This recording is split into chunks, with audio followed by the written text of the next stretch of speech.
Hello বন্ধুরা, আমি দীপঙ্কর। আজকের ভিডিওতে আমি আপনাদেরকে দেখাবো সাম্পান নৌকা দ্বারা জেলেরা কী কী মাছ ধরে।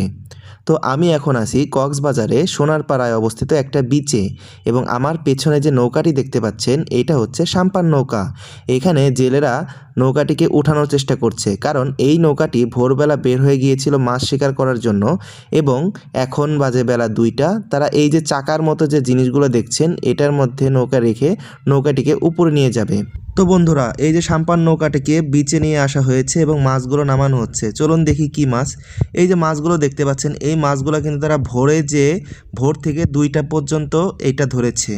দেখুন, এত বড় একটা নৌকা, এতগুলা মানুষ, মাত্র মাছ এই কয়টা মাছ দিয়ে আসলে তেমন কিছু হবে না। তাদের সাথে আমি কথা বলেছি, তাদের জীবন অনেক করুণ। আমরা সমুদ্রের জীবন ভিডিওতে যতটা সুন্দর রঙিন দেখি, বাস্তবে এতটা রঙিন নয়। এত বড় একটা নৌকা, এই কয়টা মাছ, তাদের জীবন কিভাবে চলবে আপনারা একবার চিন্তা করুন। আর এই যে মাছগুলো দেখতে পাচ্ছেন, এটা একটা বিশেষ মাছ। এই মাছগুলোকে বলা হয় গলদানা ইলিশ। মাছগুলো লোকাল মার্কেটে 150 টাকা করে কেজি।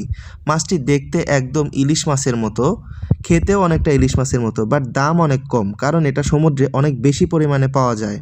তো আমরা যারা সমুদ্র থেকে অনেক দূরে বসবাস করি, যদি এই মাছগুলো সেই সমস্ত এলাকায় পৌঁছানো যায়, তাহলে কিন্তু এলাকার গরিব মানুষরা এটা খেয়ে অন্তত ইলিশের স্বাদটা মেটাইতে পারবে আমার মনে হয়।